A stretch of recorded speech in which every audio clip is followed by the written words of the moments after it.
Wanasema mnyonge mnyongeni haki yake mpeni. Kocha wa Nigeria ameukubali mziki wa Ibrahim Abdullah Baka katika mechi ambayo imechezwa ya mkondo wa kwanza ya AFCON, michuano ya mataifa ya Afrika, makala ya 35 imepigwa katika dimba la Faith huko nchini Morocco, na kocha mkuu wa Nigeria ambaye amechukua ushindi mbele ya Taifa Stars 2-1 amezungumza kutoka moyoni mwake kwa kile ambacho amekishuhudia katika kikosi cha timu ya taifa, kwa ubora wa baadhi ya wachezaji, lakini haswa Ibrahim Abdullah Baka ambaye amewanyima magoli mengi sana au nafasi nyingi sana ambazo zitakiwa zigeuzwe kuwa mabao. Kwa hiyo ni kama ilikuwa wanakuja kama nyuki, lakini namna ambavyo Ibrahim Abdullah Baka jaribu kucheza nao, alicheza yeye kama vile asali, namna ambavyo ananatisha na kuwafanya wao wakimbia. Of course kila mmoja ameshuhudia kiwango cha Ibrahim Abdullah Baka, hata Tomo ameona.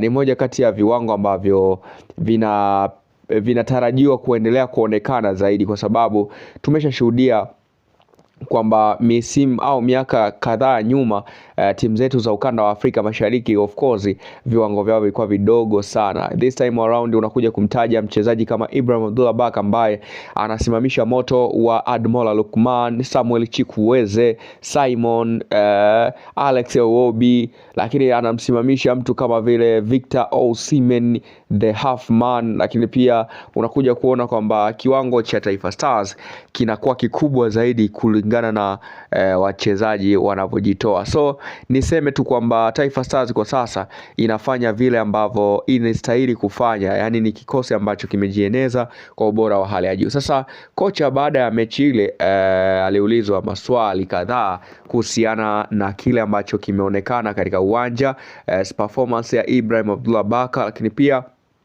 na namna ambavyo pengine labda amewadisappoint kwa namna alivyocheza au kiwango chake kimewadisappoint kwa namna ambavyo alicheza. Sasa majibu ya kocha yamekuwa mengi sana, ila ni ya msingi sana, yamenyoka kweli, kwa sababu ukiangalia Taifa Stars ilivyocheza watu wengi hawakuamini hivyo. Ndio maana Davido, msanii wa muziki kutoka Nigeria, alibetia milioni 62 ambazo ni nyingi sana kwa uwekezaji tu wa kubeti. Alibashiri akasema bana, hii mechi na bashiri GG, lakini Watanzania wenye nchi wenyewe hawaiamini nchi yao, wakasema huyu amelogwa nini. Lakini foreigner alipaona mbali sana, akasema kwamba hii ni GG.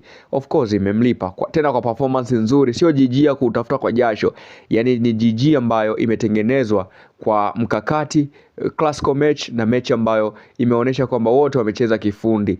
Of course kila Mtanzania ambaye ni mwenyeji amejidharau kwamba inakuwaje foreigner anakuwa na imani kuliko wenyeji, yani wenye nacho hawakiamini, lakini sisi ambao tunakiona kwa mbali tunajua kinachotoka. Of course wanasema nabii hakubariki kwao, ile kauli hapa ndipo ambapo inakuja kuonekana. Sasa kocha wa Nigeria anasema kwamba kama asingekuwa Ibrahim Abdullah Baka, inawezekana wangeshakuwa na magoli mengi sana, si chini ya 6, 7 au 5. Osimhen angeshatoka na hat-trick kwa namna ambavyo anamfahamu. Lakini sasa kizingiti alichokutana nacho, na ujue Miguel Gamondi hata hivyo ana bahati sana Nigeria, inawezekana hata magoli wasingeyapata kwa sababu Gamondi ameshtuka kuja kumweka Jobu muda ambao umeshaenda kabisa. Kama angeweka ile pacha wakati wa dakika za mwanzo tulikuwa na hatari ya kuona balaa zito, yani tusingeshuhudia